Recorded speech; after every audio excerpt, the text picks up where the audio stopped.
Esse carro não deveria existir, não desse jeito, não com esse desempenho. Não vindo de uma empresa que até ontem era lembrado por smartphones, frigideiras elétricas e patinetes. Mas ela existe. E quando a Xiaomi colocou seu primeiro carro de produção em Nürburgring, uma das pistas mais cruéis do planeta, ela não foi lá apenas para participar. Ela foi lá e bateu o Rimac Nevera, um hypercarro croata de 2 milhões de dólares, que segurava o recorde dentre os elétricos havia quase 2 anos. Depois, ainda deixou o Porsche Taycan Turbo GT mais de 2 segundos para trás, no primeiro carro deles, na primeira tentativa. A história fácil seria dizer que a China finalmente alcançou o Ocidente, que mais uma marca asiática humilhou a velha indústria europeia, que agora a Xiaomi também sabe fazer um carro rápido. Mas essa explicação é pequena demais, porque o verdadeiro choque não é a volta em si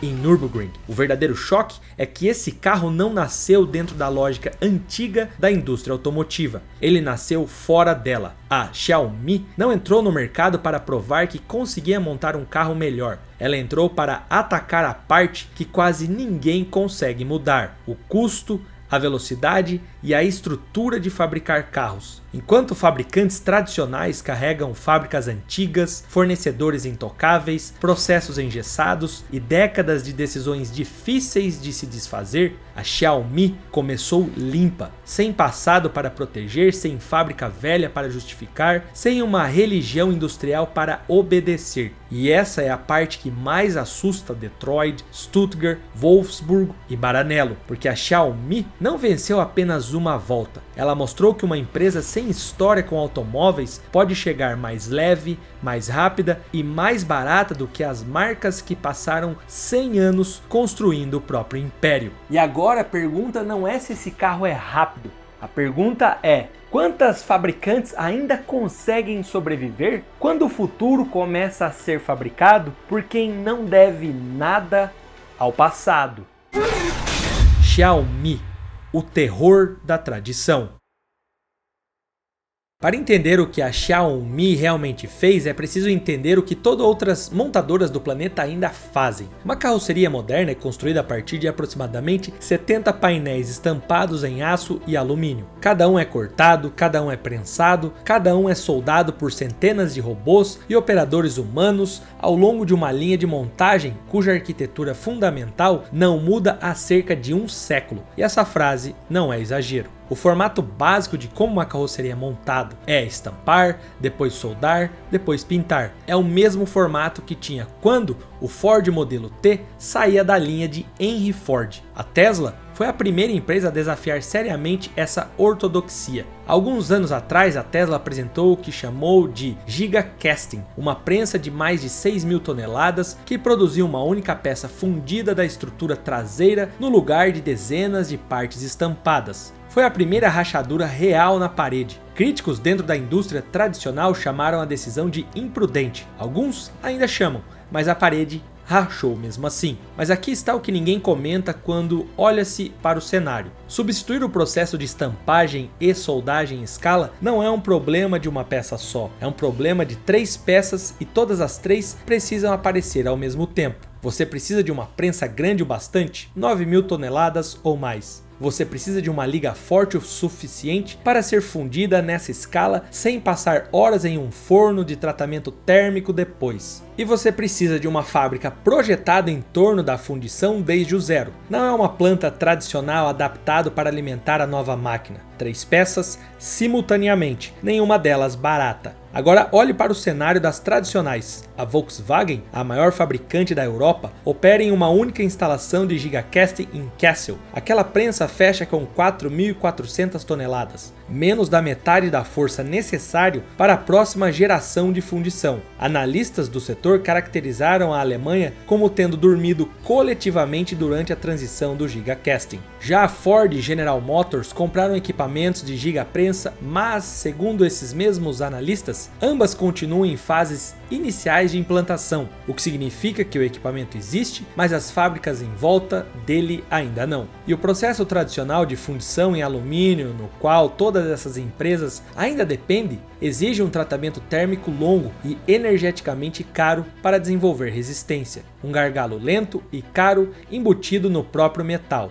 A prensa, mais o programa de ligas, mais a nova fábrica construída ao redor da fundição, mais os contratos de fornecimento que precisam ser cancelados, mais as linhas de estampagem redundantes que precisam ser desativadas, mais os acordos sindicais que precisam ser renegociados, mais um século de padrões de reparabilidade que de repente não se aplicam mais. O investimento de capital é assombroso. O custo político, como fechar as plantas, encerrar relacionamentos com fornecedores, abandonar as economias regionais construídas em torno do modo antigo, é maior que o custo de capital. E pasmem, nenhum dos dois é o problema real. A barreira não é a tecnologia, é a história. Só que a China entendeu há anos que a maior fraqueza do Ocidente não era a inovação, era o custo de desmontar o que já tinha sido construído. Cada fábrica de Detroit, cada linha de Wolfsburg, cada planta da Toyota City é hoje refém da própria eficiência que a tornou poderosa. Um século de matrizes de estampagem, contratos com fornecedores, conhecimento de soldagem, redes de reparo modular. Tudo isso representa trilhões de dólares em capacidade investida que compete contra si mesmo no momento em que um concorrente sem amarras entra em cena. Esse é o problema que a Xiaomi foi construído para resolver. O que a empresa chinesa construiu se chama Hyper Factory, e essa é a parte que muda tudo sobre como carros serão fabricados. No coração da Hyper Factory está a T9100, uma máquina de Hyper Die Casting com força de fechamento de 9.100 toneladas. Esse número sozinho supera a prensa original da Tesla em mais de 50%. A célula que abriga o T9100 ocupa 840 metros quadrados, aproximadamente a área de uma quadra oficial de basquete dedicado a apenas uma única máquina. A própria prensa pesa mais de 1.000 toneladas e está cercado por mais de 60 peças de hardware de apoio. E cada ciclo de fundição, 90 kg de liga líquida a 700 graus Celsius, quente o suficiente para brilhar branco. São injetados no molde em 100 milissegundos, 1/10 de segundo. Uma única seção de chassi traseiro emerge cerca de 100 segundos depois. Essa fundição substitui 72 peças estampadas e soldadas, elimina 840 juntas de soldas individuais. O chassi traseiro perde 17% de peso. As horas totais de produção por veículo caem em 45%. Um sistema de inspeção inteligente escaneia cada peça em 2 segundos, cerca de 10 vezes mais rápido que um inspetor humano operando uma máquina de medição por coordenadas. Esses são os números só da prensa. Eles são extraordinários por si só, mas a prensa não é o avanço. A prensa é só o hardware. Qualquer um com capital pode comprar uma prensa dessas. E os italianos vendem para você. A Volvo comprou, a Ford também. A prensa está na prateleira. O avanço é o que entra na prensa. E essa é a parte que parece ficção científica, mas não é. O alumínio fundido tradicional, como já estabelecemos, exige horas de tratamento térmico para desenvolver a resistência estrutural necessários para um chassi de carro. Esse gargalo definiu a economia da fundição em alumínio por décadas. E para eliminá-lo, a Xiaomi desenvolveu uma liga proprietária. Não desenvolveram do jeito que ligas foram desenvolvidas pelos últimos 100 anos, manualmente, por um metalurgista, por tentativa e erro em uma fundição. Desenvolveram um sistema de simulação por inteligência artificial que a própria Xiaomi chama oficialmente de Multi-Material Performance Simulation System, também chamado de Material Genome. Testou-se 10.170.000 fórmulas de liga para encontrar uma que atinja a resistência estrutural plena sem nenhum tratamento térmico. O resultado se chama Xiaomi Titans Metal, uma liga à base de alumínio com mais de 10 elementos, incluindo silicato de alumínio, terras raras e zircônio. Você entendeu, né? terras raras. Aproximadamente 17% mais leve que ligas convencionais de fundição sob pressão. Forte o bastante para sair da prensa e ir direto para uma carroceria, sem têmpera, sem longas esperas. A Xiaomi é a única montadora chinesa que desenvolveu sozinha tanto a liga de fundição quanto o equipamento de fundição, sem parcerias, sem concessões, sem dever nada a ninguém. Agora junte as peças todas. Uma prensa de 9.100 toneladas, projetado e construído internamente. Uma liga que não existia há 5 anos atrás. Desenhado por uma IA que rodou 10 milhões de simulações para encontrá-la. E uma fábrica na Zona de Desenvolvimento Econômico e Tecnológico de Pequim. Projetado em torno de fundição desde o dia em que os arquitetos desenharam a primeira planta. E presta atenção nessa informação. A capacidade declarada da Hyperfactory é um veículo finalizado a cada 76 segundos. O primeiro carro de produção estava nas ruas 3 anos depois. O 100º milésimo SU7 saiu da linha 230 dias após o início das entregas. Mas por que isso tudo não existia antes? Bom, porque as 3 peças necessárias nunca tinham sido combinadas sob um mesmo teto. A Tesla tinha prensa, pesquisadores tinham explorado o design de ligas por IA em artigos acadêmicos e ninguém tinha casado as duas coisas dentro de uma fábrica projetada do zero em torno da fundição. A Xiaomi executou com maestria. Pense em como isso realmente funciona na prática. Uma peça bruta de chassi traseiro sai da T9100 a cada 100 segundos. Um SU7 finalizado sai da Hyperfactory a cada 76 segundos. Aquela peça fundida carrega a carga estrutural do que seriam 72 peças estampadas separadas em uma planta das concorrentes. Cada uma dessas 72 peças exige sua própria matriz de estampagem, sua própria checagem de qualidade, própria estação de soldagem, própria cadeia logística, próprio relacionamento com fornecedores e seu próprio operador de linha. A Xiaomi não tem nenhum desses custos,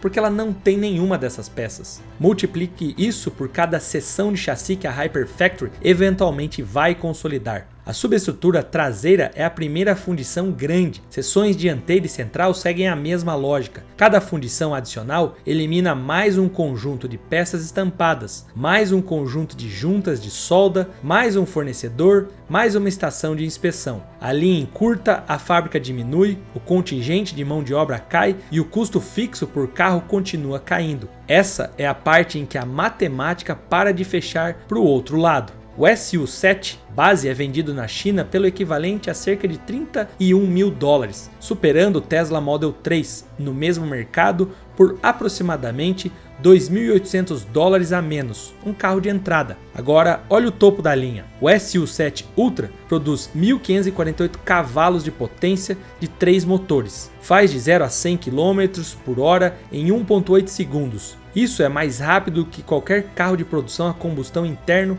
já construído e também mais rápido que toda Lamborghini, toda Ferrari e toda Porsche atualmente no showroom. A velocidade máxima? 350 km por hora com rigidez torsional impecável, colocando até o próprio Bugatti Veyron no retrovisor. E o valor? Bom, pasmem de novo, menos de $75 mil. Um carro com esse desempenho e características vindo de qualquer fabricante europeu carregaria um preço de 6 dígitos. O número não é um adicional bem-vindo, é a premissa inteira. Mais de 400 mil veículos entregues no primeiro ano comercial completo da Xiaomi. O SU7 ultrapassou o Model 3 como um sedã elétrico premium mais vendido da China. A Xiaomi estabeleceu metas de vendas que colocariam a empresa em disputa direta com líderes globais de elétricos em poucos anos. Não estão vendendo um carro mais barato, mas sim vendendo um carro que a indústria diferente fabricou. E a pressão agora está com as fabricantes ocidentais, que agora tem que tomar uma decisão. Ou iguala o preço da Xiaomi, impossível sem igualar a estrutura de custo, o que significa reconstruir a fábrica, ou aceita que seus produtos estão sendo reprecificados por um concorrente cuja planta foi projetado em outra década. A cada carro que a Xiaomi entrega, aumenta essa distância, porque o volume gera mais amortização da fundição. A prensa fica mais barata por carro à medida que mais carros saem dela. As plantas tradicionais não ficam mais baratas, ficam mais envelhecidas. A cada trimestre que passa, o custo de fundição por unidade da Xiaomi cai e o custo estrutural da indústria tradicional fica onde estava. Isso não é uma desvantagem temporária, é uma desvantagem complexa. E desvantagens complexas não são resolvidas por teleconferências trimestrais ou planos de 5 anos. São resolvidos demolindo a fábrica e começando tudo de novo. E é exatamente isso que a indústria tradicional não pode bancar nesse exato momento. As fabricantes tradicionais não estão completamente rendidas. São competentes, têm engenheiros, têm capital e estão se mexendo. A Tesla foi a pioneira no conceito inteiro e agora opera meia dúzia de máquinas de gigacasting na sua fábrica de Berlim. A Toyota anunciou planos de megacasting para a próxima geração de carros elétricos, com carrocerias em 3 segmentos: frente, meio e traseiro. A Hyundai anunciou planos de introduzir hypercasting nos moldes da Tesla. A própria Volvo assinou um contrato para 2 gigaprensas de 9.000 toneladas com a fabricante italiana Hydra. Ford e GM compraram seus próprios equipamentos de gigaprensa. Pelo menos o discurso nas salas de diretores é consistente: correr atrás. A tecnologia de fundição é algo que os demais querem ter e logo. Um fato é que as entregas mais recentes da Tesla na China caíram em base anual. O Model Y caiu mais de 11% e o SU7 já ultrapassou o Model 3 no mesmo mercado. A planta da Volkswagen em Kassel opera aquela prensa de 4.400 toneladas, menos da metade da força de fechamento da Xiaomi. Já Ford e GM continuam nas fases iniciais de implantação que os analistas descreveram como: o que significa que o equipamento está nos livros, mas as fábricas construídas em volta do equipamento não. Comprar a prensa é a parte fácil, projetar todos os outros processos em torno da prensa é a parte que leva uma década. E o sinal mais claro não é nada que algum executivo chinês tenha dito, mas sim o que Detroit está fazendo silenciosamente. O CEO da Ford, Jim Farley, admitiu publicamente que dirige um Xiaomi SU7 como seu carro do dia a dia há meses para estudar o concorrente. Quando o presidente da segunda maior fabricante americana coloca um carro chinês na própria garagem para entender o que está acontecendo, o gesto fala por si só, mais alto do que qualquer comunicado oficial. Estão pedindo ao aluno que ensine o professor e, ao mesmo tempo, em que estão tentando correr atrás enquanto ainda constroem as fábricas de ontem. Mas aqui, algo que a própria empresa chinesa precisa se preocupar. A mesma fundição em peça única que torna o SU7 barato de fabricar, torna ele quase impossível de se reparar depois de uma colisão traseira moderada. A estrutura não pode ser seccionada, endireitada ou substituída em módulos. Seguradoras já elevaram os prêmios para veículos com Hypercast, e alguns críticos o chamaram de iPhones sobre rodas, descartáveis quando danificados, com valor residual potencialmente zero se a coluna estrutural for atingida. O próprio histórico de segurança tem sido pior que as preocupações com o reparo. 3 universitários morreram em uma rodovia na província de Anhui, quando um SU7 em modo de pilotagem automático colidiu com uma barreira de concreto. O sistema do veículo alertou o motorista apenas 2 segundos antes do impacto. As próprias diretrizes chinesas de assistência ao motorista sugerem uma janela de alerta de 10 segundos e o veículo não estava equipado com LiDAR. O valor do mercado da Xiaomi perdeu aproximadamente 16 bilhões de dólares em um único pregão. Uma fatalidade isolada também ocorreu em Chengdu, onde um motorista de 30 e poucos anos, segundo o relatório policial, suspeito de dirigir embriagado a 177 km